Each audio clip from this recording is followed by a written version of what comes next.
Aussi, aujourd'hui, nous allons nous approfondir dans la parole de Dieu.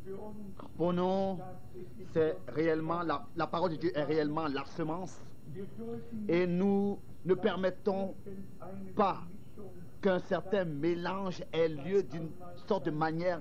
Soyez sincères, même si l'adversaire s'est infiltré et derrière le Seigneur et a semé sa propre semence dans le même sol. Du grain de blé est jamais devenu de l'ivraie, et de l'ivraie est jamais revenu du grain de blé. Le blé reste du blé et l'ivraie reste de l'ivraie, et au blé, c'est le blé que le Seigneur prendra auprès de lui dans le grenier, parce qu'il était le grain de blé selon Jean chapitre 12. Il est mort et il n'est pas resté seul, mais il a porté beaucoup de fruits, c'est-à-dire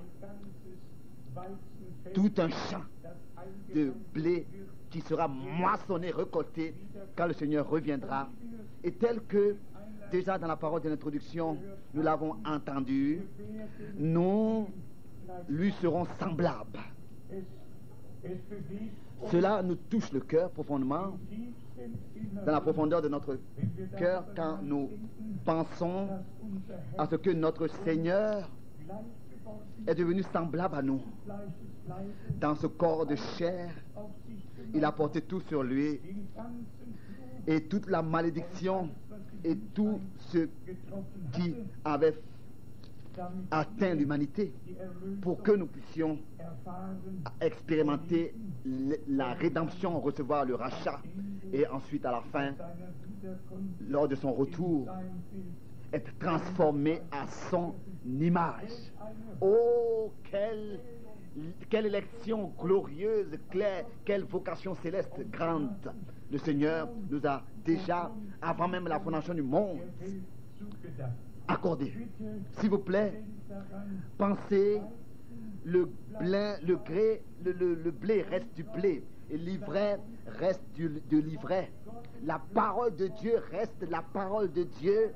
Les interprétations resteront des interprétations, elles ne pourront jamais devenir la parole de Dieu. Ça, c'est très important. J'ai une citation que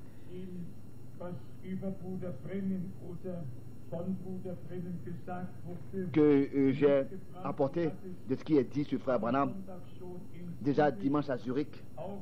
Je l'ai seulement comme information mentionné, comme c'est important toujours de revenir à la source en toute chose et de se convaincre de ce qui est dit est vraiment sorti de la bouche du serviteur de Dieu.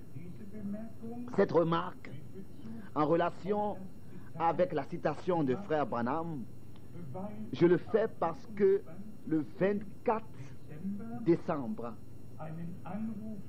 j'ai reçu un appel de la Floride, de Fort Myers en Floride. Et le frère me disait au téléphone, après qu'il ait lu la dernière lettre circulaire que nous venons d'écrire, nous allons encore ensemble parler dans l'année 2008. Et j'étais étonné de ce que il pouvait justement nommer une telle date, une telle année précise. Et ma question avait été, mais comment est-ce que tu viens à justement cette année 2008? Pourquoi pas 2009 ou bien 2007? Et sa réponse a été, oui, Frère Branham a vu dans la 6e vision qu'il avait vue dans les années 1933 sur la fin des temps, il avait vu que aux États-Unis, il y aura une femme qui viendra au pouvoir et qui était assise comme sur un sorte de trône, presque habillée de manière royale, et elle avait l'autorité qu'elle exerçait en Amérique, et elle était vraiment vénérée. Et alors cet homme-là, ce frère-là me disait, frère, cette gentille personne me disait que dans l'année 2004, maintenant, Bush ne sera plus président, mais dans l'année 2008, ce sera Errol Clinton qui sera élu président, et ensuite, alors, s'accomplira la 6e vision que frère Branham a eue, Errol Clinton. Et quelque part, j'ai été quand même irrité. Bon, au moment, j'étais un peu... c'était trop demandé pour moi. J'ai un peu sondé les choses et j'ai retrouvé cette citation. Cette citation ne venait même pas de la bouche de frère Branham. Tel que ces gens-là la redonnent, je vais vous lire les deux citations. La fin de la première et ensuite l'autre court et l'autre entière. Roman, cette vision pourrait signifier qu'une femme en Amérique vient au pouvoir et par un vote sera élue.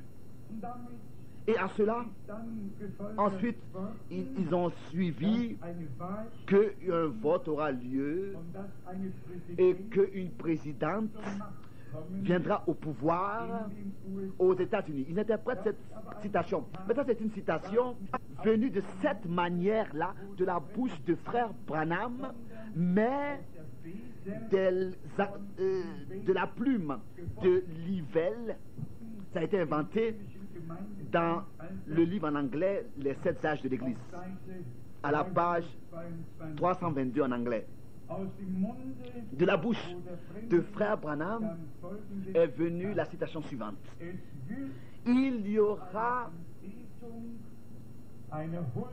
Les choses vont venir à l'adoration, à la vénération d'une femme aux États-Unis, et ça, ce sera Marie. Maintenant, nous avons une réponse claire. L'Amérique protestante, l'Amérique qui résulte des protestants qui, de toute l'Europe, particulièrement de l'Angleterre, avaient été persécutés et qui, avant cette persécution par l'Église catholique, s'étaient enfuis et avaient cherché et trouvé un nouveau pays, l'Amérique protestante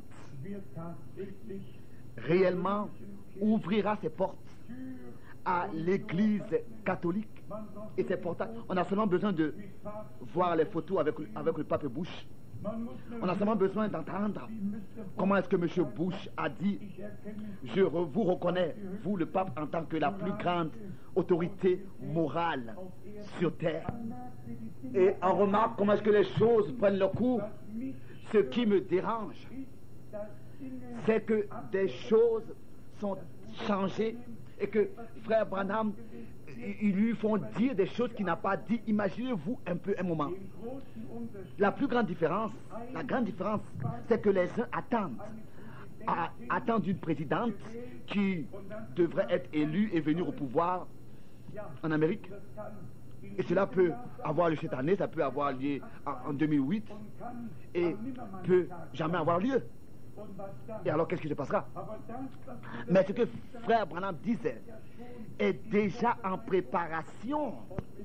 Et si j'ai bien compris, le premier député catholique aux États-Unis d'Amérique était le papa de John F. Kennedy, qui en 1924, en tant que premier député catholique de la religion catholique, donc était député aux États-Unis.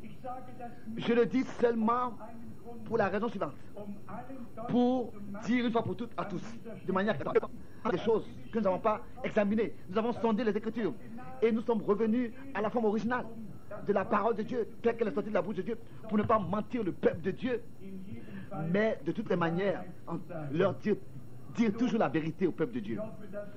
J'espère qu'à cela nous sommes servis. Encore en relation avec hier soir, c'est tellement difficile de mentionner que, en fait, le mot grec aion, en tant qu'éternel, dans la Bible en allemand a été transmise. Si en grec il est écrit de aions en aions, en allemand on dirait aion, ou bien alors siècle, on dirait siècle, siècle. Et alors on lit dans nos Bibles, pas de siècle en siècle, mais ils disent pas de éon en éon. Alors ils disent dans nos Bibles d'éternité en éternité. Mais l'éternité n'a pas de commencement et l'éternité n'a pas de fin. Mais même les traducteurs de la Bible n'avaient pas la révélation pour vraiment comprendre de quoi il s'agissait. Ils n'ont pas toujours eu pour vraiment comprendre le contexte dans lequel quelque chose est dit, pour pouvoir toujours toucher le point, le noyau de la chose et trouver l'expression exacte. C'est pour ça que nous avons besoin, réellement, en tant qu'interprète et de traducteur, en tant que traducteur, du Saint-Esprit, de l'Esprit de Dieu, et d'aller de verset en verset, de l'ancien au nouveau, du nouveau à l'ancien, des évangiles aux actes des apôtres et des actes des apôtres aux lettres des apôtres et ainsi jusqu'à l'Apocalypse. Nous vivons réellement à la fin du temps de la grâce, mais pour seulement vous citer 2 versets de Matthieu 25. Matthieu 25. Ici, il est écrit que le Seigneur dira en tant que roi, il ne dira pas en tant que juge, mais en tant que roi. Et ça aussi c'est important. Quand on lit les Écritures, il faut savoir en tant que quoi, en tant que qui est-ce que le Seigneur parle. Parce que c'est ça qui donne le contexte. Il faut savoir en tant que quoi est-ce qu'il parle ici. Matthieu 25, en quelle personne il parle ici. Matthieu 25, verset 34.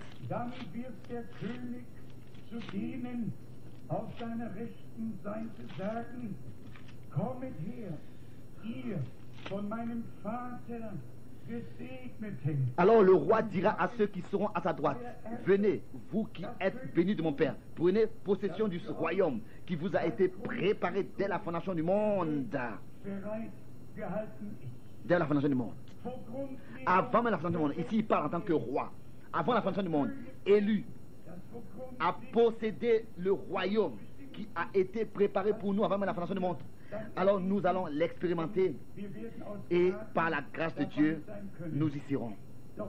Mais écoutez s'il vous plaît ce qui se passe avec ceux qui n'ont pas accepté la grâce de Dieu.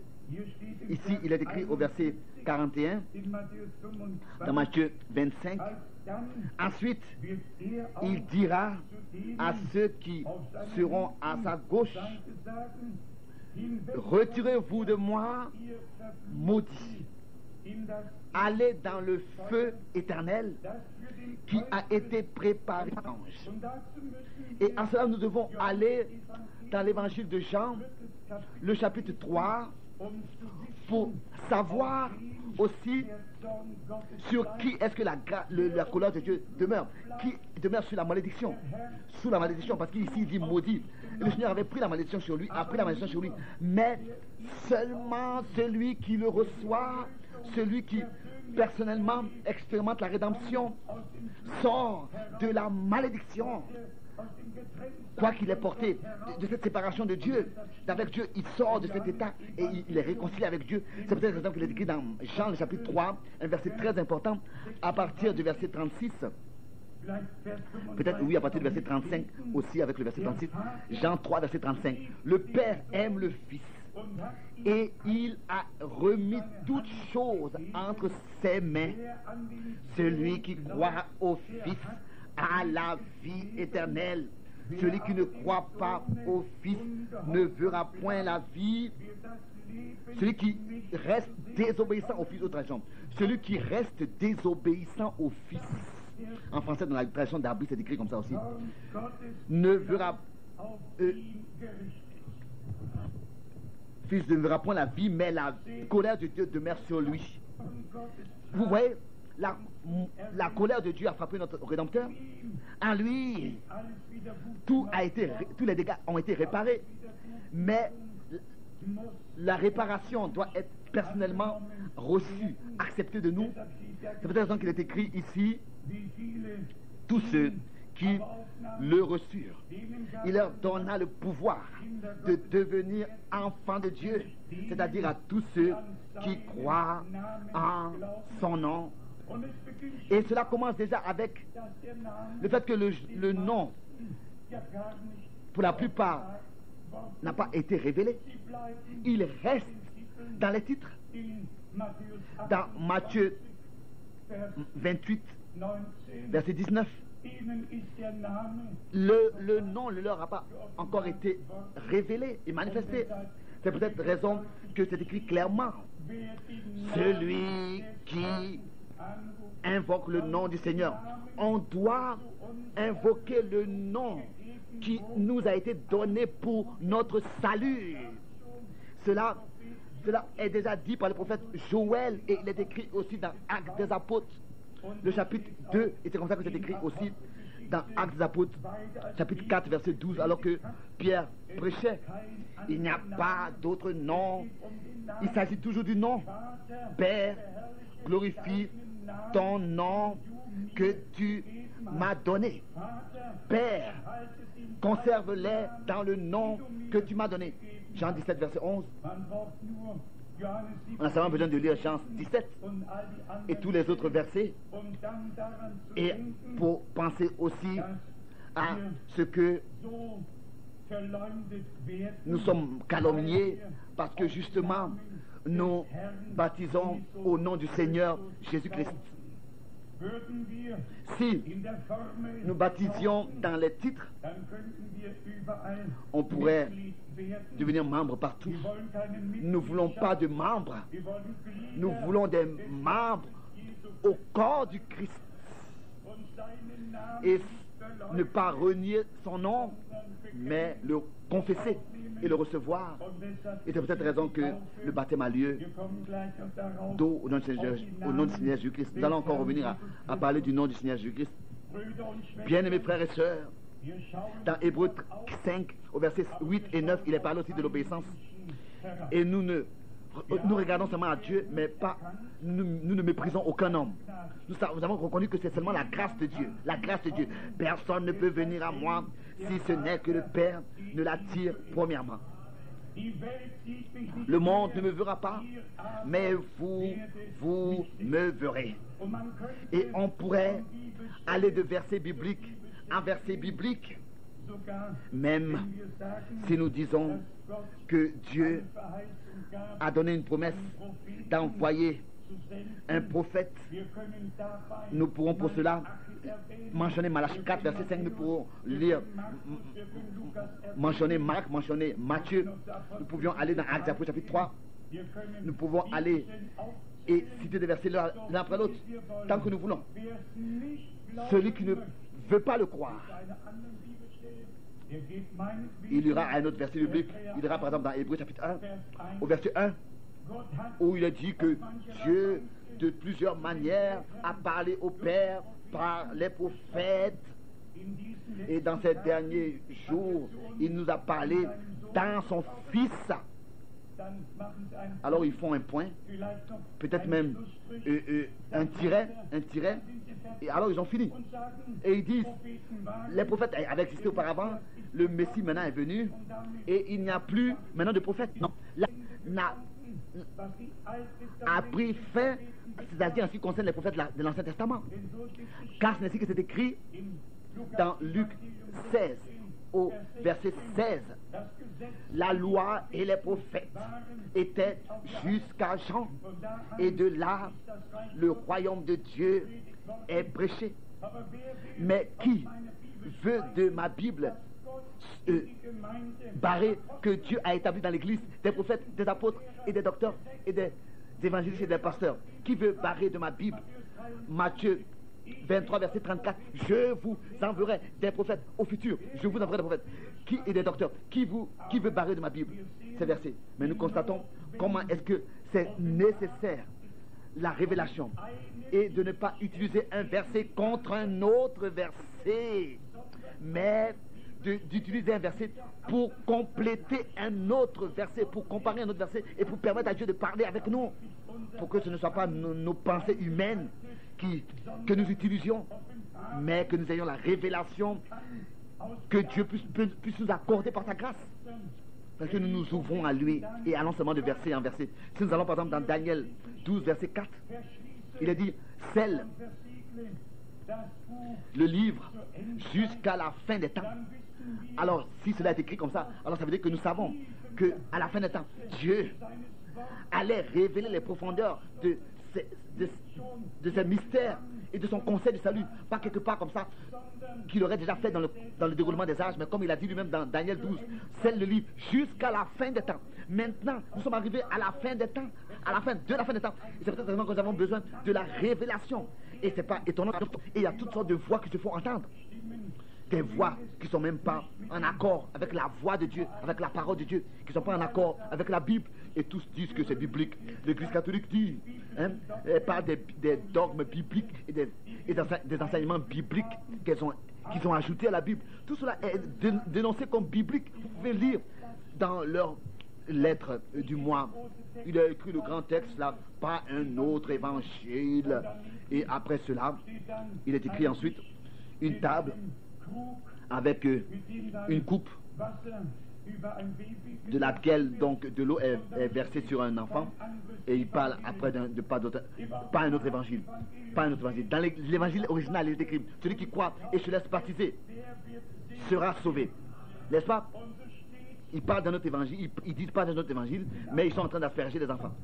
Et dans Actes des Apôtres, au chapitre 2, au verset 38, il nous a montré comment nous devons baptiser. Et au verset 41, il est dit, tous ceux qui acceptèrent sa parole se laissèrent baptiser. Se laissèrent baptiser. Tous expliquent ce qu'ils croient comme étant biblique, parce qu'ils ont pris seulement quelque chose de la Bible et ensuite ils l'ont interprété eux-mêmes et ils en ont fait leur doctrine. Même la parole dogme. Si on prend ce mot-là, on le regarde en grec, alors il est dit ici en grec, dogme, ça veut dire apparence. Ça a l'apparence d'être ainsi. Il y a beaucoup d'explications dans cela. Même dans ces expressions-là, dogme, ça veut dire avoir l'apparence d'être vrai. Mais avec l'apparence de, avec moi et toi, on peut rien avoir avec cela. Pas comme ça, ça devrait être comme ça, ça pourrait être comme ça, ça semble être comme ça, sembler être. Non, c'est la parole du Seigneur est ainsi dit le Seigneur. Ça ne semble pas être ce que Dieu a dit, c'est ce que Dieu a dit. Et elle demeure ainsi éternellement. Le mot dogme veut dire sembler, ou bien apparence. C'est ainsi que on pourrait lire encore beaucoup de versets bibliques. Je le répète encore. Nous ne regardons pas avec mépris tous ces gens qui marchent dans leur propre chemin non plus. Nous sommes simplement reconnaissants pour la grâce que nous avons reçue. Hier, nous avons lu les différents points dans lesquels Frère Branham, le 30 décembre 62, a donné toute une liste qui était devenu aussi très important pour lui-même. Et nous avons remarqué de quoi il s'agit. Il s'agit d'une vue d'ensemble, de l'enseignement biblique et de ce qui, on pourrait dire, nous a été transmis, nous a été accordé dans notre testament. Je fais ici une remarque. Celui qui lit les livres de Karl Heinrich Deschner et d'autres commentaires de l'histoire de l'Église, il constatera que les mêmes hommes qui ont inventé le dogme de la Trinité l'ont formé dans les 7 différents conciles, l'un après l'autre. Tous ceux de nouveau, ils ont eu besoin de le reformer, de le reformuler. C'était toujours les mêmes hommes qui ont rejeté l'Ancien Testament et ont rejeté de la même manière le peuple d'Israël. Et ils ont fait leur propre citation sur les Juifs. Ils ont fait leur citation sur les Juifs, c'est-à-dire des gens endurcis et toutes sortes de désignations qu'ils ont faites aux Juifs. Et les pères des églises là, c'est eux qui ont semé la semence de la haine contre les Juifs, d'une manière que des millions et des millions de Juifs, et aussi tous ceux qui n'acceptaient pas le dogme de la Trinité, ont été brûlés sur le bois, ou bien alors ils devaient d'une autre manière, par la persécution, perdre leur vie. Et si certains écrits, c'était 68 millions, je ne les ai pas comptés. Je sais seulement que la première croisade, de laquelle il y en avait 7, dans les années 1095, a commencé. Et je sais que dans toutes ces différentes croisades, seulement 2 choses ont joué un rôle. Le crucifix et la Trinité. Et les Juifs qui ne pouvaient pas accepter la Trinité n'avaient pas le choix. Et ils ne pouvaient pas non plus donner une baisse à un crucifix et accepter cela. C'est peut-être la raison que cela a eu lieu. Ils ont perdu leur vie. Et c'est ainsi que les Saintes Écritures disent dans l'Apocalypse, n'est-ce pas? Apocalypse. En elle a été trouvé tout le sang de ceux qui ont perdu leur vie et ont été meurtris et égorgés sur la terre. En elle. Et aujourd'hui, on peut le dire très clairement. Nous voulons, ils peuvent dire, n'est-ce pas, comme le pape le dit, nous voulons aujourd'hui nous pardonner tous. Hein? Ça, c'est peut-être une confession seulement des lèvres. Et les gens, pour les séduire en fait, et les recevoir, et les avoir sous son toit, et unir toutes les religions sous lui. Mais je le dis avec l'esprit, pour nous montrer tout ce qui s'est passé avec cette doctrine-là qui dit que Dieu est constitué de 3 personnes indépendantes pour elle. Et ils disent encore que ils disent que dans l'éternité il y avait eu un temps. C'est intéressant. Dans l'éternité il y avait eu un temps. Comment est-ce que dans l'éternité il y a eu un temps où le Père était seulement seul? Et ensuite il a engendré le Fils et il a fait naître. Et ensuite après, on ne sait pas exactement le temps, l'Église grecque enseigne que c'est seulement le Père qui a engendré l'existence de l'Esprit. Donc l'orthodoxe, ça c'est l'orthodoxe qui dit, et l'Église catholique dit que le Père et le Fils ont appelé à l'existence l'Esprit. C'est la différence entre les 2 églises, orthodoxes et catholiques romaines. Les orthodoxes et l'Église catholique romaine. Et les 2 sont faux, l'une comme l'autre. Est-ce qu'un Dieu peut appeler à l'existence un autre Dieu? Je vous pose la question, pour quelle raison? Le Fils est né sur terre ici. Et si nous disons 100 fois des lèvres de notre Seigneur venant, le Père qui m'a envoyé est plus grand que moi, alors nous devons comprendre que tous les prophètes avaient été envoyés et que l'envoi n'a pas eu lieu après un entretien entre Père et Fils au ciel, où le Père aurait dit au Fils: mon bien-aimé Fils, je t'envoie maintenant sur terre pour que tu puisses racheter l'humanité. Bien-aimés frères et sœurs, pour moi cela est très important. L'un c'est les vérités divines, l'autre c'est du mensonge et du blasphème. Et c'est peut-être la raison que nous devons séparer la vérité du mensonge et le mensonge de la vérité. Dieu est un Dieu unique, seul.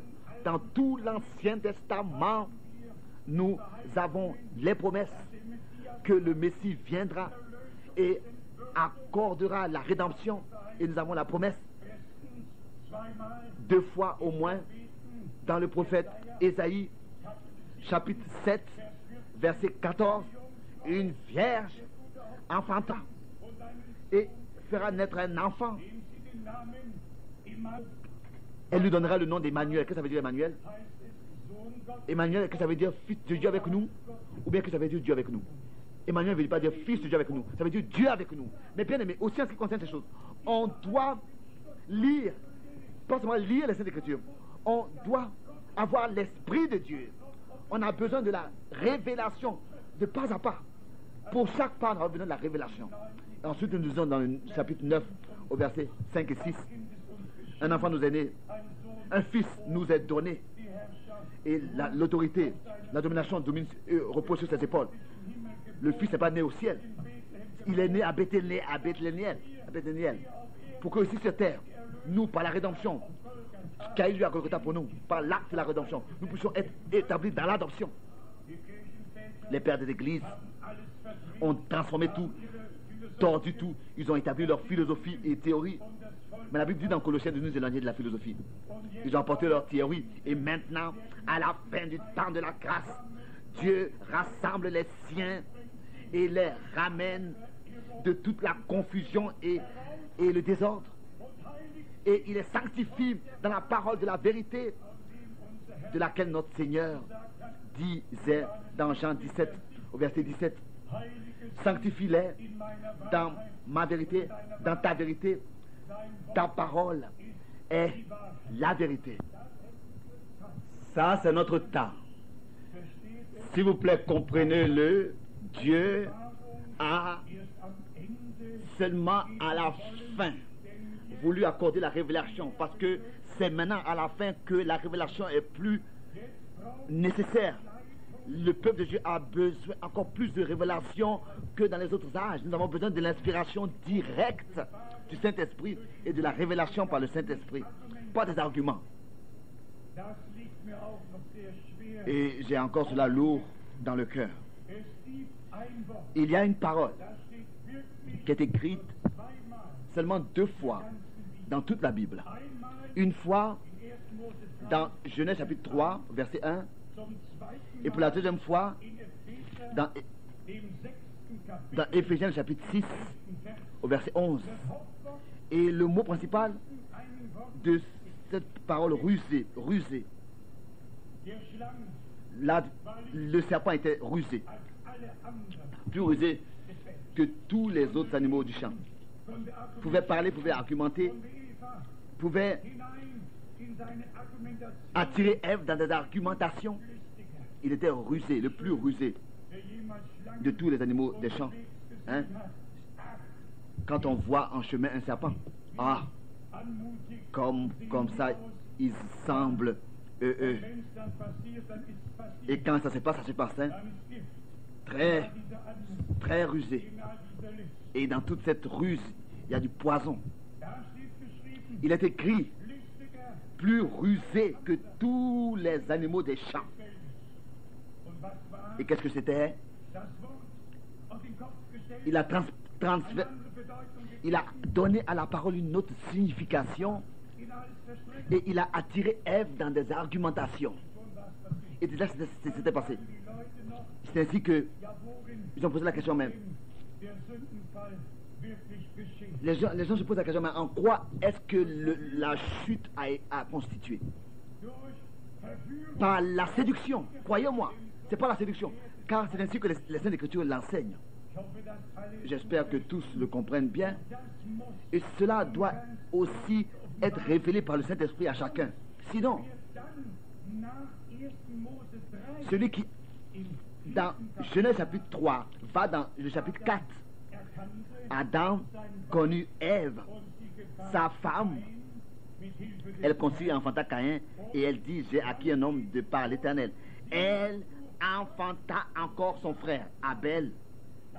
Il n'est plus écrit que Adam, après la naissance de Caïn, a encore une fois connu Ève, aurait connu Ève, mais encore son frère Abel. Et là aussi, bien les frères et sœurs, bien mes amis, le temps est arrivé où nous devons vraiment soumettre nos pensées à la parole de Dieu et demander à Dieu qu'il puisse nous accorder sa grâce pendant que nous lisons sa parole. Ce point est particulièrement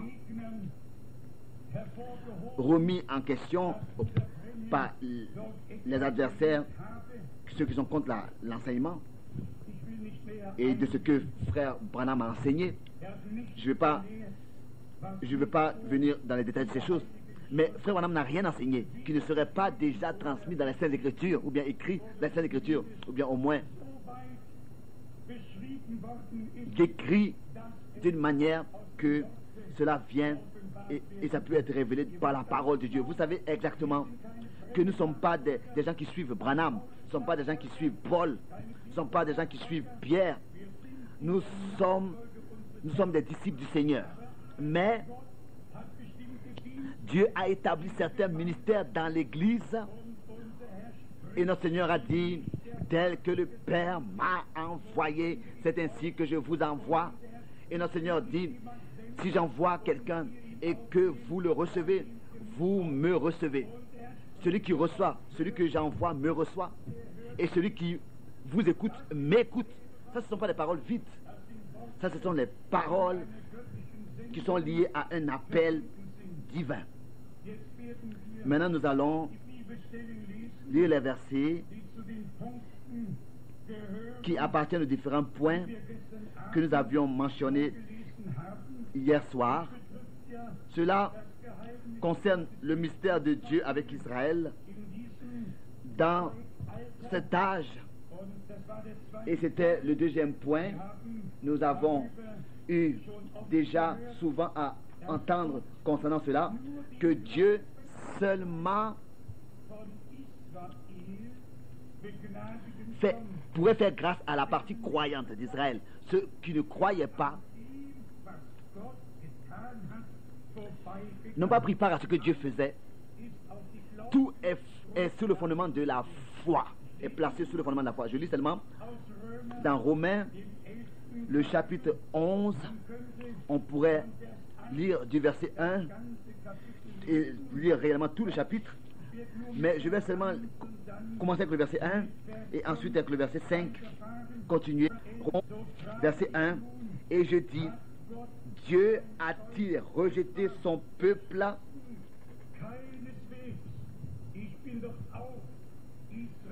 Loin de là, car moi aussi je suis israélite de la postérité d'Abraham, de la tribu de Benjamin.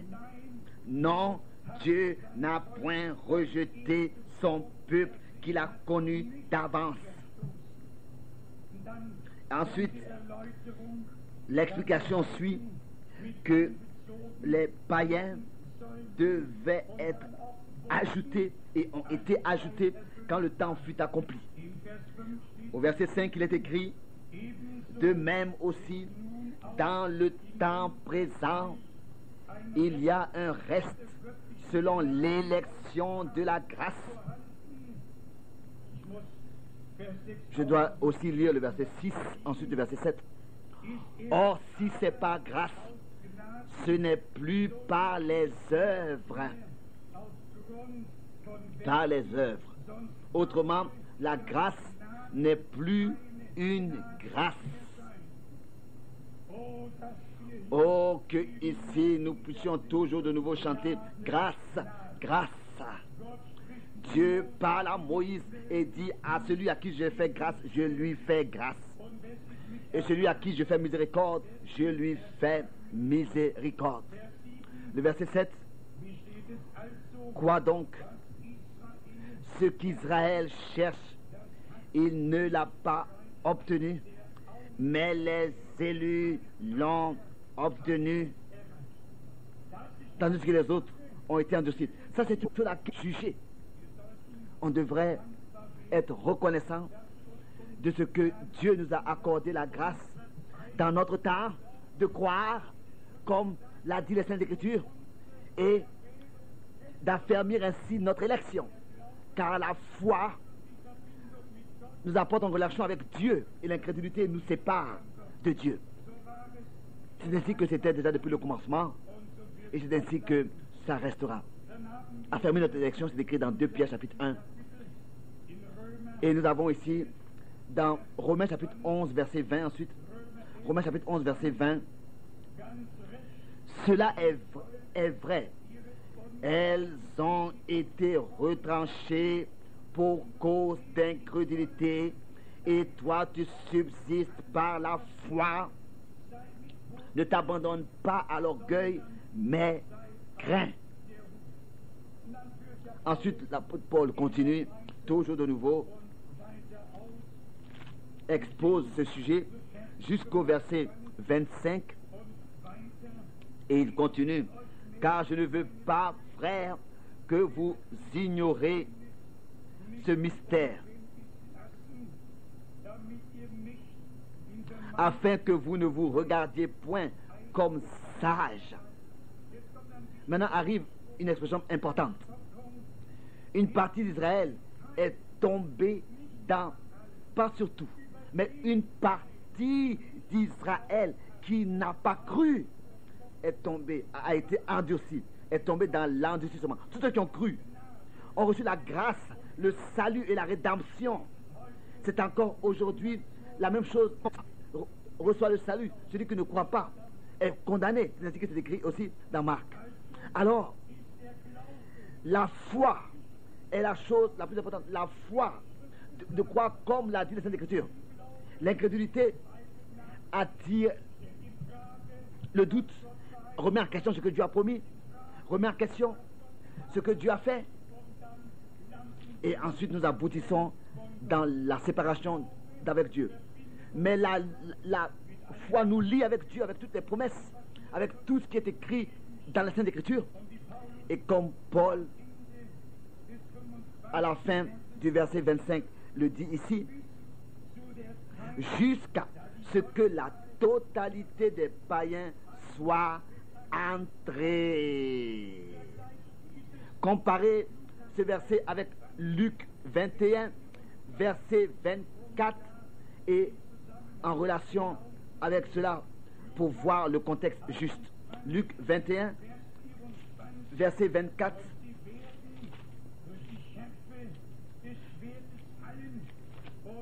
Comme il est écrit ici, de manière très claire, ils tomberont dans le tranchant de l'épée, ils seront amenés captifs parmi toutes les nations, et Jérusalem sera foulée aux pieds par les nations jusqu'à ce que les temps des nations soient accomplis.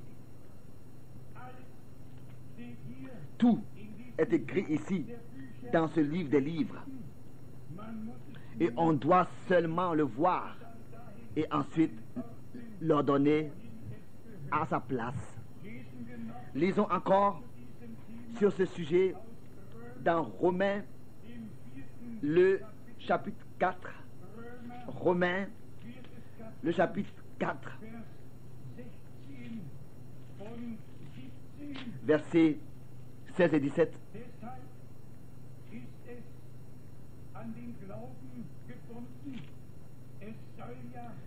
C'est pourquoi les héritiers le sont par la foi, pour que ce soit par grâce, afin que la promesse soit assurée à toute la postérité, non seulement à celle qui est sous la loi, mais aussi à celle qui a la foi d'Abraham, notre Père à tous, selon qu'il est écrit. Et maintenant, vient ici notre introduction. Selon qu'il est écrit, je t'ai établi père d'un grand nombre de nations. Il est notre Père devant celui auquel il a cru. Dieu qui donne la vie aux morts, en tant que le Dieu qui donne la vie aux morts et qui appelle les choses qui ne sont point comme si elles étaient déjà. Ici nous pensons, n'est-ce pas, à Ésaïe, chapitre 53, verset 1.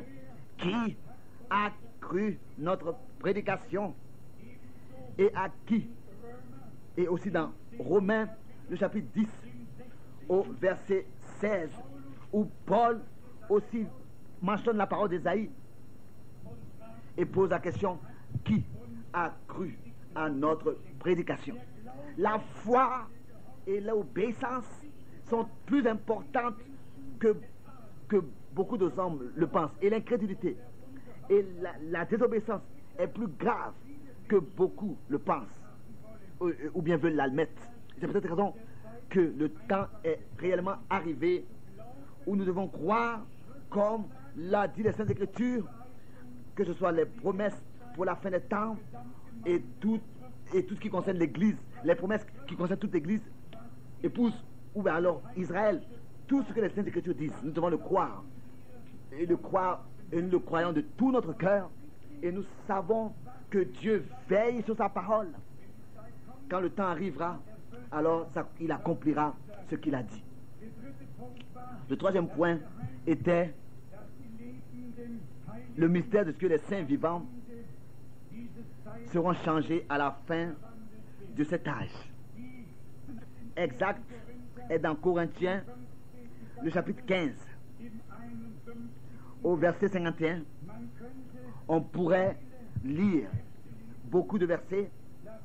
Je voudrais aller dans 1 Corinthiens, le chapitre 15, verset 51. Tournez la cassette, s'il vous plaît. Merci.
De 1 Corinthiens, chapitre 15, verset 51, nous lisons: Voici, je vous dis un mystère.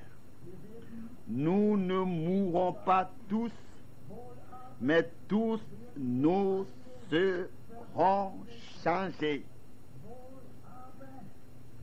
Mais tous nous serons changés. je ne sais pas qui c'était, mais nous avions eu un entretien il y a quelques jours, dans le bureau, et c'est pas pour avoir quelque chose contre les témoins de Jéhovah, bien, ou bien une religion, bien des hommes, mais ce monsieur-là disait donc que nous ne voulons même pas aller au ciel, il est seulement pour les 144 000. Nous voulons rester ici sur terre. C'est en ça que nous mettons notre effort. Et le frère a dit, mais vous n'avez pas besoin de faire des efforts pour ça. Vous êtes déjà sur terre. Vous êtes déjà sur terre. Vous voulez aller sur terre. Vous êtes déjà sur terre. Vous n'avez pas besoin de vous efforcer. Vous êtes déjà sur terre. Nous avons une espérance vivante que le Dieu vivant nous a accordée. Et comme il est écrit, ce que aucun œil n'a vu, aucune oreille a entendu, ce sont des choses que Dieu a préparées pour ceux qui l'aiment. Comme c'est dommage de ce que des hommes mettent toute leur énergie et leur temps dans des choses qui égarent et ils suivent des erreurs. Il a encore écrit, celui qui me suit, dit notre Seigneur, ne demeurera pas dans les ténèbres, mais il aura la lumière de la vie. Le Seigneur est lumière, sa parole est lumière et vie, et celui qui le suit ne demeurera pas dans les ténèbres.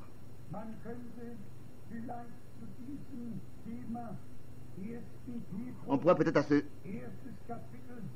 sujet lire 1 Pierre chapitre 1 verset 5, seulement pour des saintes écritures montrer que les expressions de la fin des temps déjà autrefois avaient été utilisées il y a 2000 années d'ici pour nous écrire ce que nous devons savoir aujourd'hui. Dans 1 Pierre chapitre 1 verset 5, à vous qui par la puissance de Dieu êtes gardés par la foi pour le salut prêt à être révélé dans les derniers temps. Prêt à être révélé dans les derniers temps. Du temps, de la fin des temps, C'est peut-être raison que toute cette correcture et tout ce qui appartient à cela est nécessaire. Notez-vous Romains 8, verset 11. On pourrait à cela, dans cette heure biblique, aller de verset biblique en verset biblique, et ici il s'agit de ce troisième mystère où il s'agit des saints vivants qui seront transformés. Et aussi au verset 23, pour vraiment montrer ce que Dieu nous a dit dans sa parole. Tous ces versets merveilleux. Je lis par exemple seulement dans Romains, le chapitre 8, au verset 23.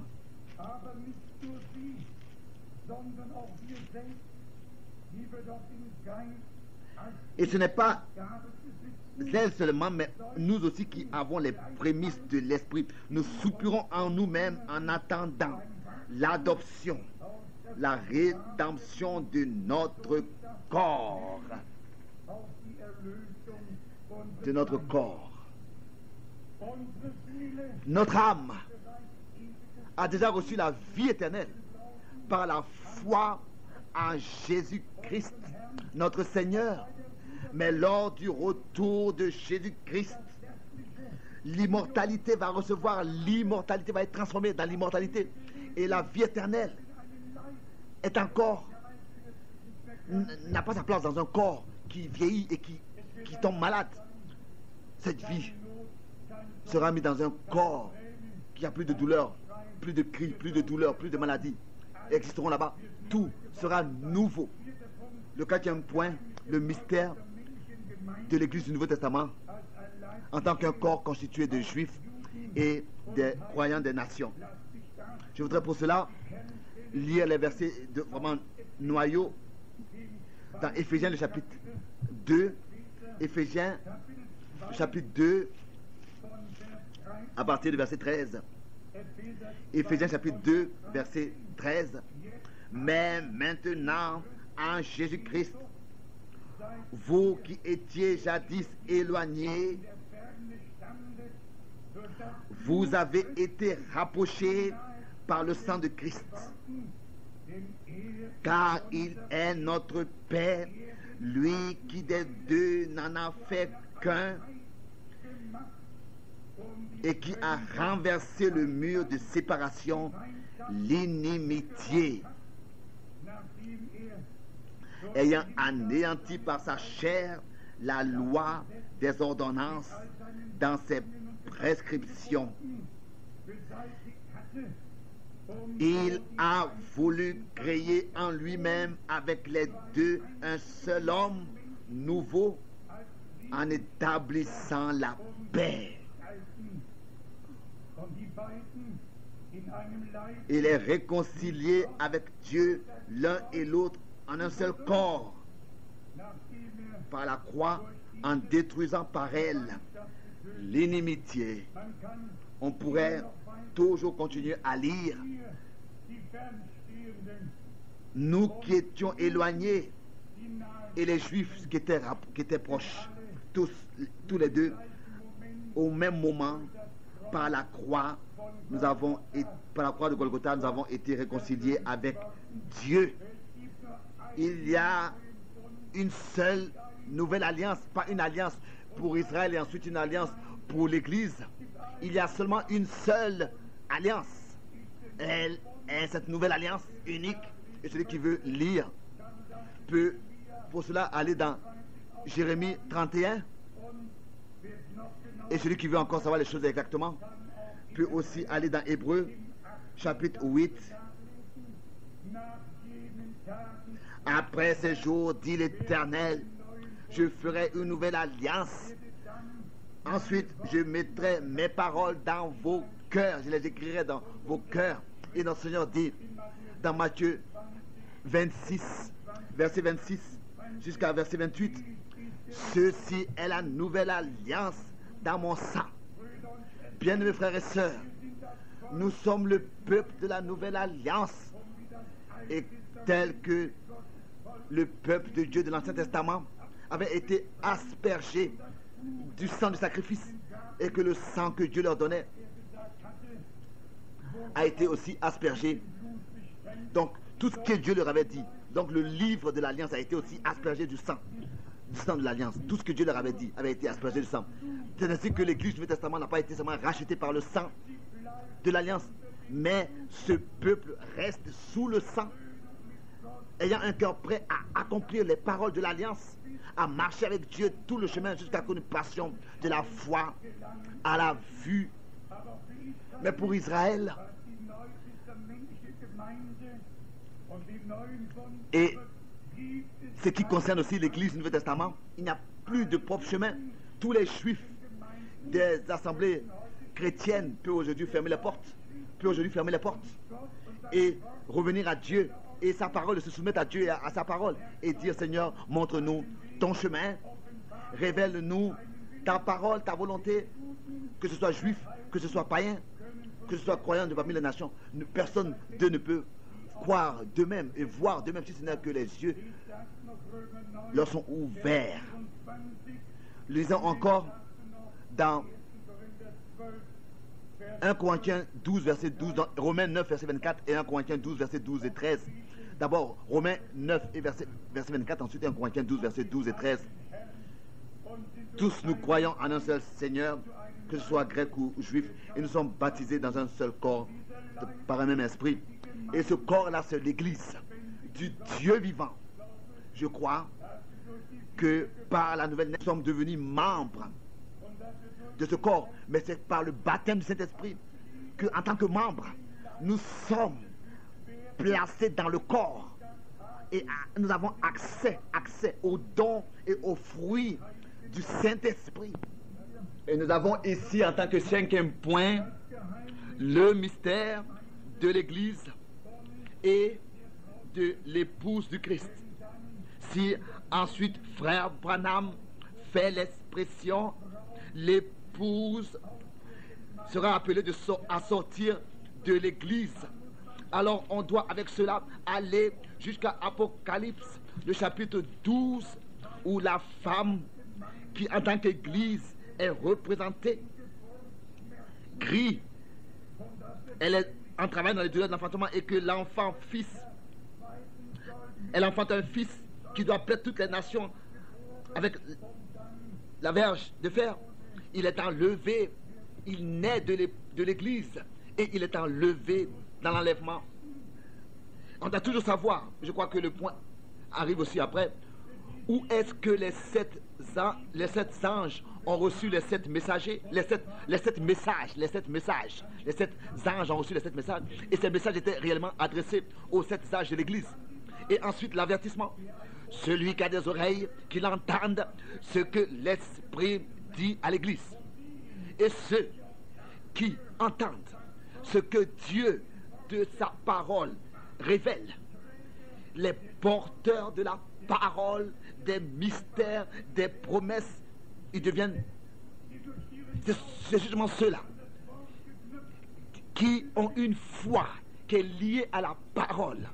Ils deviennent porteurs des mystères de la parole révélée, et leur foi est liée à cette parole qui a été révélée. Et c'est ainsi qu'ils ont la possibilité de prendre part au troupeau des vainqueurs. Et ce troupeau de vainqueurs, c'est ce troupeau-là justement qui verra la gloire de Dieu, car ce n'est pas toutes ces choses. Et s'il est écrit ensuite, ils ont vaincu. Qu'est-ce qu'ils ont vaincu? La bête, la marque de la bête, le nom de la bête, etc. Tout ce qui pourrait être un obstacle pour nous. Nous viendrons encore à parler de cela. Tout cela doit être vaincu. Nous ne pouvons pas alors aller avec la foule et le chemin large, mais nous avons été déterminés par Dieu dans ce jour à croire comme Dieu. Le mot épouse est déjà écrit ici dans notre traduction de la Bible. Nous avons déjà le mot femme, mais la femme c'est l'épouse après les noces. Avant les noces elle est épouse, et ensuite après les noces elle devient la femme. Le psaume 45 verset 10, des filles de roi sont parmi tes bien-aimés, l'épouse est à ta droite. Allons avec cela dans Apocalypse, le chapitre 19. Apocalypse, chapitre 19, verset 7. Réjouissons-nous, soyons dans l'allégresse et donnons-lui gloire, car les noces de l'agneau sont venues, son épouse s'est préparée. Son épouse s'est préparée. Ensuite, si vous allez dans Apocalypse chapitre 21, la deuxième partie du verset 9, il est écrit ici, Apocalypse chapitre 21, verset 9, la deuxième partie, viens, je te montrerai l'épouse, la femme de l'agneau. D'abord épouse, et ensuite elle devient la femme du Seigneur. Dieu utilise toujours des exemples de la vie courante et des paroles qui depuis le commencement déjà ont été utilisées. Pourquoi est-ce qu'il est écrit par exemple dans Genèse chapitre 3 verset 15, il est parlé de la semence de la femme qui viendra, semence de la femme, la semence divine, par une femme, par Marie. Dans ce cas, Satan avait utilisé le serpent et a infiltré sa semence dans la race humaine. Et c'est ainsi qu'il a apporté tout, il a déchiré tout dans la mort. Et Dieu a infiltré sa semence, a mis sa semence dans ce monde pour nous faire ressortir pour nous racheter de la chute et de l'influence du diable, comme c'est écrit dans Colossiens 1 verset 13, et nous transférer dans le royaume de son Fils. Colossiens 1 verset 13. Ici nous voyons Ève sous une semence étrangère, et ici nous voyons Marie avec la semence de Dieu. Et c'est ainsi pour réparer les dégâts de la chute. Et en lui le Seigneur, nous avons la rédemption, c'est-à-dire le pardon de nos péchés. On pourrait continuer à lire. Le point 6, c'était le mystère du Christ vivant en nous, le même hier, aujourd'hui et le même éternellement. Cela n'est pas seulement écrit dans Hébreux chapitre 13, verset 8, cela est ainsi. Cela est déjà écrit dans le psaume 102 et aussi dans Hébreux, le chapitre 1, au verset 3. Psaume 102, verset 26. Le Seigneur demeure le même. Hier, aujourd'hui et le même éternellement, le psaume 102. Hébreux 1, de 1 à 3. Quelle signification cela a pour nous? Ce qu'il a fait, hier il le fait encore aujourd'hui. Et ça, il le fait jusqu'à ce que nous passions de la foi à la vue. Les gens, les hommes changent aussi les opinions. C'est ce que nous l'avons déjà entendu de la parole d'introduction. Mais Dieu conserve et accomplit ce qu'il dit. Ensuite, le point 7, le mystère de Dieu en Christ. À cela, je voudrais seulement lire ces 3 versets d'Éphésiens, l'un c'est dans Éphésiens chapitre 1. Nous avons ici, dans cette sainte parole de Dieu, réellement tout ce dont nous avons besoin. Éphésiens, premier chapitre, versets 22 et 23. Il a tout mis sous ses pieds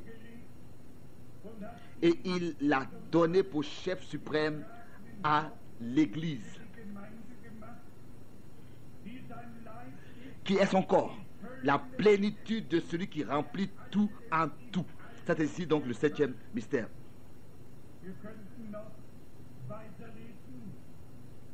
Nous pouvons continuer à lire. Nous pouvons tout de suite aller à Colossiens, le chapitre 2. Nous avons d'abord, dans les versets 2 et 3, il nous est dit, afin qu'ils aient le cœur rempli de consolation, qu'ils soient unis dans l'amour et enrichis d'une pleine intelligence pour connaître le mystère de Dieu, savoir Christ, le mystère de Dieu. Pour connaître le mystère de Dieu, savoir Christ. Mystère dans lequel sont cachés tous les trésors de la sagesse et de la connaissance. Et ce qui est caché doit être révélé tel que Dieu était en Christ, tel que Dieu était voilé, était caché en Christ. Il a demandé, il a dit, celui qui me voit le Père. Celui qui m'a vu a vu le Père. Et qui a vu le Père? Qui a vu le Père? Seulement ceux à qui ça a été révélé par Dieu. Tous les autres ont continué à dire, mais nous le connaissons, nous connaissons sa mère, nous connaissons son frère, nous connaissons ses sœurs. Hein? D'où est-ce que cet homme a reçu cette sagesse? Nous connaissons notre Seigneur, pas selon la chair, mais selon l'esprit, comme Paul le dit. Même si nous l'aurions connu comme ça. Autrement, mais maintenant la partie pour nous.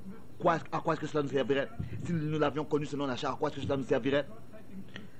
Toute la plénitude de la divinité a habité corporellement en Christ. Hein? À quoi est-ce que ça servirait que toute la plénitude habiterait en lui si nous ne la possédons pas? Comme c'est écrit dans Colossiens 2, verset 9. Car en lui habite corporellement toute la plénitude de la divinité. Vous avez tout pleinement en lui, qui est le chef de toute domination et de toute autorité. Il n'a pas seulement toute autorité vaincue, il a prononcé la parole autoritaire. Et après la résurrection, il a dit, il m'a été donné tout pouvoir sur la terre comme au ciel. Et c'est seulement après que tout pouvoir, moi le ressuscité, tout pouvoir m'a été donné sur la terre comme au ciel. C'est pour cette raison, allez dans le monde entier et prêcher l'évangile dans la puissance de la résurrection, dans la puissance de Dieu. Et l'évangile est encore aujourd'hui une puissance de Dieu pour tous ceux qui croient. Notre temps va vers la fin, le temps de la réunion, et nous avons encore ce point 8, le mystère de l'iniquité. Ils ont seulement besoin de lire 2 Thessaloniciens, chapitre 2, au verset 7, il est parlé du mystère de l'iniquité, et il est dit que le jour du Seigneur ne vient pas si ce n'est que l'apostasie, la grande apostasie soit manifestée, que le Fils de la perdition soit manifesté. Jusqu'à maintenant, il a pu encore se décorer, se cacher. Mais plus maintenant. Non. Aussi certain que nous avons la révélation de Jésus-Christ et que nous savons que Dieu s'est manifesté et révélé en Christ. Aussi certain, Satan s'est manifesté dans l'Antichrist et séduit et trompe tout le peuple sur la terre d'une ou d'une autre manière. Nous ne voulons pas ici dans les détails venir à parler de cela, mais ça c'est en fait un chapitre qu'on devrait lire lentement, qu'on doit lire lentement et pas à pas recevoir. On a besoin de révélation pas à pas, parce que les Saintes Écritures sont pleines de mystères, écrits en mystère. Et ensuite le 9e point, le mystère des 7 étoiles, selon Apocalypse chapitre 1, verset 20. Tous, nous pouvons lire dans Apocalypse chapitre 2 et Apocalypse chapitre 3 que ces 7 étoiles n'étaient pas dans la main d'un concile ou bien d'un homme ou bien d'un certain groupe, mais que dans Apocalypse 1 verset 20, les 7 étoiles étaient dans la main du Seigneur ressuscité qui marche parmi les 7 sandaliers d'or. Le Seigneur dispose de ses messagers, car ces messagers sont comme des vents. Vous pouvez le lire dans Hébreu. Ces anges sont comme des anges et un feu, une flamme de feu que Dieu envoie. Et si Dieu envoie un messager, alors nous devons être insensés si nous ne prêtons pas l'oreille à ce message. Et c'est peut-être raison que grâce, et nous louons cette grâce que nous avons reçue, de ce que Dieu nous a ouvert les yeux. Mais il y a un point que je voudrais seulement mentionner en parenthèse, à cause de tous ceux qui dans le monde entier ont des difficultés. Les 7 anges, des 7 sages de l'Église, qui dans Apocalypse chapitre 1 verset 20 sont dans la main droite du Seigneur, ont été vus dans sa main droite, sont les messagers adressés aux 7 églises. Ils ne sont pas les 7 anges de trompette qui dans Apocalypse 8 verset 2, quand le 7e sceau est ouvert. Et ensuite il y a 7 anges qui apparaissent devant Dieu et il leur est donné 7 trompettes. Et ensuite il est décrit ce qui se passe dans la première trompette, la deuxième, la troisième, la 4e trompette, et ensuite dans le chapitre 9 ce qui se passe dans la 5e et 6e trompette. Quelle sorte de jugement vont frapper la terre. Et ensuite l'annonce quand le 7e ange sonnera. Il y avait 6 qui avaient déjà sonné la trompette, pas des anges de l'église, mais les anges de jugement avaient déjà sonné. Il y avait déjà 6 qui avaient sonné. Déjà lorsque le premier ange sonna de la trompette, il est écrit que le tiers de la terre fut brûlé, le tiers des arbres fut brûlé et toute herbe verte fut brûlée. Toutes ces trompettes de jugement tombent dans le temps du 6e sceau, c'est-à-dire quand déjà le soleil perd sa clarté et la lune se transforme en sang. Faites qu'à la fin de ce temps, quand le 7e ange sonnera de la trompette, sonnerait. Alors le mystère de Dieu, Apocalypse 10 verset 7, ici c'est l'annonce. Apocalypse chapitre 10 verset 6 et 7, mais cela s'accomplit dans Apocalypse 11 verset 15. Dans le chapitre 10 c'est seulement l'annonce, et dans le chapitre 11 verset 15 c'est le 7e ange qui sonne la trompette et il y avait là des coups de tonnerre, etc. Et ensuite l'annonce est faite. Maintenant le royaume du monde est remis à notre Seigneur et à son Christ, et il régnera au siècle des siècles sur toute la terre. Mes bien-aimés, Dieu nous a conduits et dirigés de cette manière que toute chose doit être mise à leur place. En tant que 10e point, Babylone, la grande Babylone, Apocalypse 17, le 10e mystère. On n'a rien besoin de dire encore sur cela. C'est déjà clair, la mer et l'abomination de tout ce qui est sur terre. D'un côté, mère, parce qu'elle a beaucoup de filles, d'églises filles, qui sont sorties d'elle, mais qui tous de nouveau repartent dans le sein de leur mère. Et ensuite, Dieu lui-même, en tant que titre, dit Grande Babylone. Pas seulement Babylone, mais Grande Babylone, grande. Parce que tout ce qui appartient à la confusion et au mélange est résumé et mis sous un toit. C'est peut-être la raison que nous ne nous étendons pas quand il est parlé de globaliser tout du gouvernement mondial, etc. Comment est-ce qu'on dit encore ce mot rapidement? Le monde, et ils veulent dominer le monde entier. Et nous savons qui est le Dieu de ce monde. Et je peux vous aller dans Apocalypse 13, que Satan donne à ce grand dominateur, ce dernier dominateur, son siège pour qu'il puisse ici émettre son autorité sur la terre. Mais quand Jésus-Christ reviendra, alors il établira son règne. Ce sera un règne de paix et de justice. Pas d'union politique et pas de paix politique, mais la paix avec Dieu par notre Seigneur Jésus-Christ. Et ensuite, le lion et l'agneau vont ensemble brouter. Alors cela sera manifesté que la chose ancienne est passée et que la chose nouvelle est venue. Le point 11, les mystères, particulièrement le mystère de Dieu, résumé et de nouveau redonné dans nos jours. Et ensuite, le point 12, la semence du serpent, un mystère caché durant tous les âges. Et tout à l'heure, j'avais mentionné Genèse 3, verset 1, et aussi Éphésiens, chapitre 6, verset 11. À chaque fois, le mot rusé. D'un côté, Satan, le serpent, le plus rusé de tous les animaux des champs.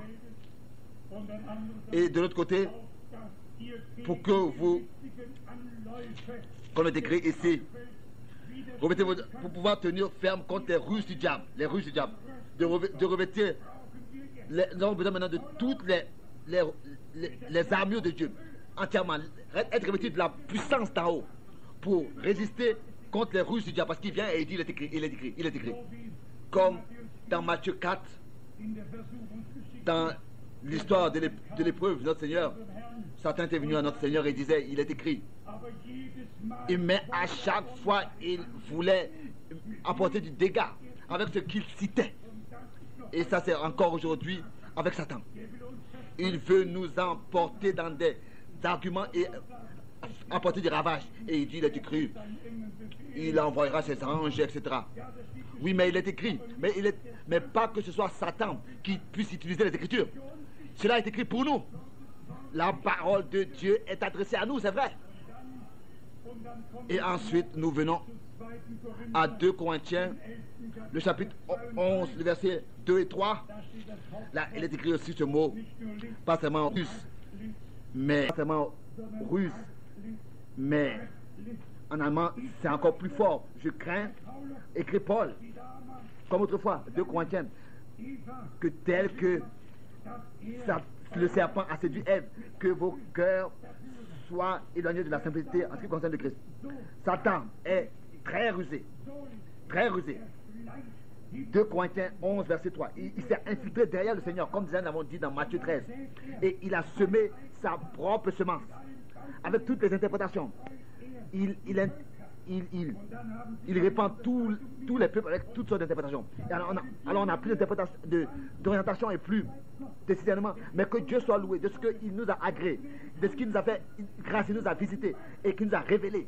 Mes bien-aimés frères et sœurs, vous pouvez peut-être maintenant, dans toute cette plénitude, ne pas voir ces choses, mais je vous dis que cela sera révélé. Encore, le point 13, frère Branham a parlé de la grâce. La véritable grâce. Pas aujourd'hui, est dans la grâce et demain n'est plus dans la grâce. Mais celui à qui je fais grâce, je lui fais grâce pour toujours. Et celui qui a reçu la vie éternelle, il vivra éternellement, sans considérer par quoi est-ce qu'il a à passer sur terre. Et s'il n'est pas lors de la première résurrection présent, il sera là lors de la deuxième résurrection. Et si son nom n'est pas écrit dans le livre de la vie de l'agneau immolé, avant la fin du monde, il a alors écrit dans le livre de la vie, mais il sera là, dans la gloire. Il ne sera pas perdu. Et Frère Branham a insisté sur cela. Peut-être aussi pour nous, les véritables croyants, dans la foi, pour nous fortifier. Que nous ne soyons pas comme ça ébranlés et ballottant ici et là, et nous laisser comme ça, balloter par tout vent de doctrine, et demander, mais est-ce que vraiment nous sommes auprès de Dieu dans la grâce? Nous sommes auprès de Dieu dans la grâce. Et de sa plénitude, nous avons jusqu'aujourd'hui encore puisé grâce sur grâce. Et nous allons encore puiser grâce sur grâce. De sa plénitude. Jusqu'à que nous passons de la foi à la vue. Notre Dieu qui a visité son peuple et a vu son peuple dans sa grâce et qui nous a mis à tous la faim spirituelle envers sa parole dans notre cœur, pas une faim envers le pain ou bien une soif envers l'eau, mais d'écouter les paroles de Dieu. Et nous sommes convaincus de ce que l'homme de Dieu vit de chaque parole de Dieu qui est sortie de la bouche de Dieu. Et nous n'avons rien à faire avec des interprétations, mais avec la signification de la parole qui, toujours de nouveau, d'une manière nouvelle et par sa grâce, nous est révélée, nous a été révélée. Encore la question en ce qui concerne le baptême dans le Saint-Esprit. Bien, mes frères et sœurs, ça c'est le point 15. Le point 14 était l'enfer, on a vu ça hier. Je ne veux pas citer tous les versets, vous les connaissez. Le jour de la Pentecôte s'est accompli, ce que Dieu, par le prophète Joël, auparavant avait annoncé. C'est ainsi que Pierre, au commencement de sa première prédication, le redonne et dit, à partir du verset 16, dans Actes chapitre 2, ici s'accomplit ce que Dieu, par le prophète Joël, a dit. Et ensuite, c'est pas que seulement Joël 2 verset 28 s'est accompli, ou bien Ésaïe 28 verset 11. Comme il est dit, je parlerai avec ce peuple avec des langues balbutiantes, et malgré tout ils ne m'écouteront pas. Mais ainsi dit l'Éternel, ceci est mon lieu de repos pour vous. C'est ainsi. Le baptême d'esprit et de feu biblique ne vient pas quand quelqu'un nous récite quelque chose et peut-être nous dit de répéter jusqu'à que tu peux parler en langue. Le baptême de l'esprit et de feu biblique a lieu de ce que d'abord nous sommes remplis et qu'une source en nous jaillit et ensuite s'accomplit, et ils ont parlé tel que l'Esprit leur donna de s'exprimer, pas tel que le prédicateur a donné de s'exprimer, donc pas par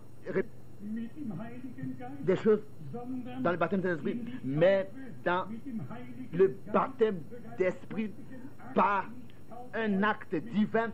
Je vous baptise d'eau, celui qui vient après moi vous baptisera d'esprit et de feu.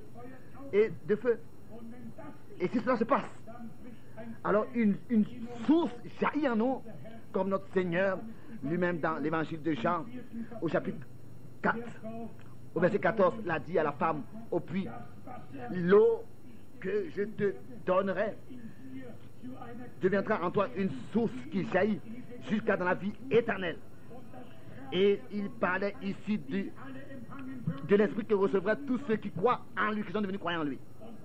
Bien, frère, ça c'est écrit dans Jean 7, verset 37 et 38. En fait, nous attendons tout cela. Et il reste seulement une seule chose, de devenir un dans la prière, unis dans la foi. Et c'est ainsi que le ciel n'a plus besoin de s'ouvrir. Il est déjà ouvert. Il est déjà ouvert à Golgotha. Cela s'est passé. Le ciel est ouvert.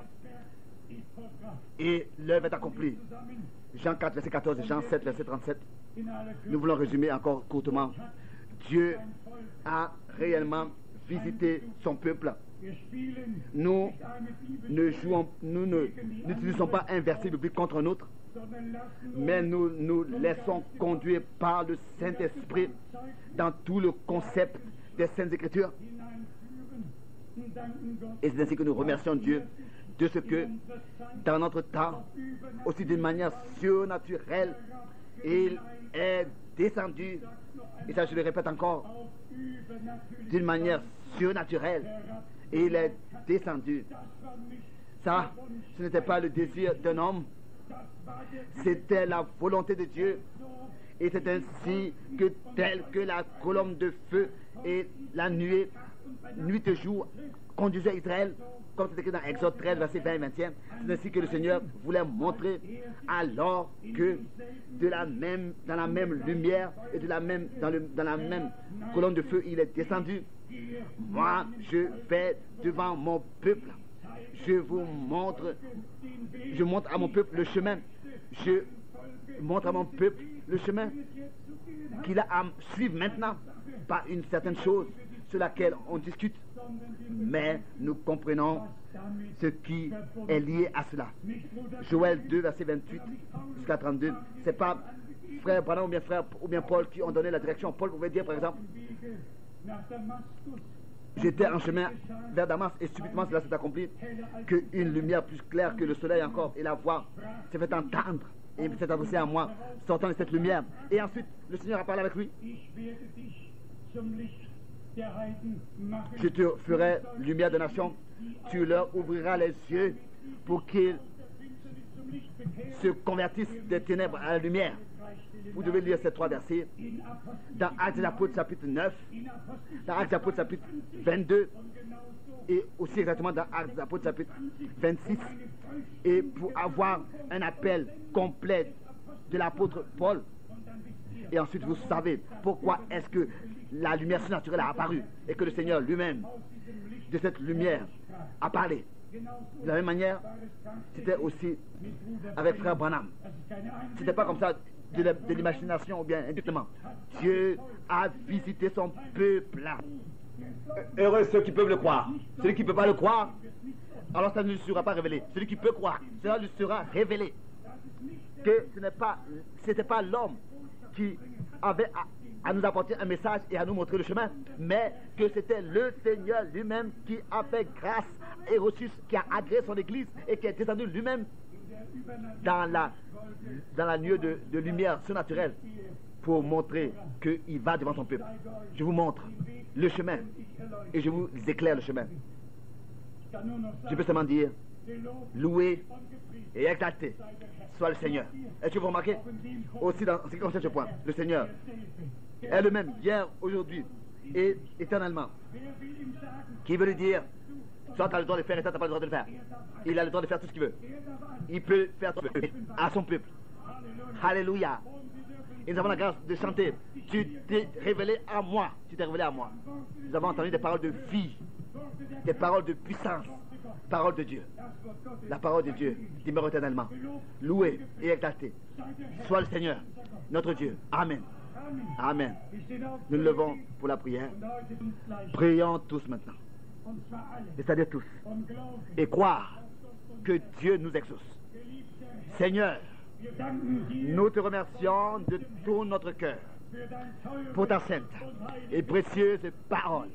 Ce ne sont pas des opinions d'hommes, ce ne sont pas des doctrines d'hommes, mais ta parole révélée, ton enseignement d'une manière nouvelle placée sur le chandelier à ton Église. Ton Église est une Église libre, pas liée, pas esclave, mais consacrée à Dieu pour ce temps et pour toute éternité. Seigneur, que tu puisses être à l'œuvre par la puissance de ton sang, de ta parole et de ton esprit. Bénis tous ceux qui ont des problèmes spirituels. Bénis et secours. Accorde la révélation par ta grâce. Et nous te remercions de ce que nous avons le plein évangile. Le plein évangile. La pleine puissance de Dieu. La puissance de la résurrection. De transformation. La puissance du salut et de guérison de notre Dieu. Alléluia. Alléluia.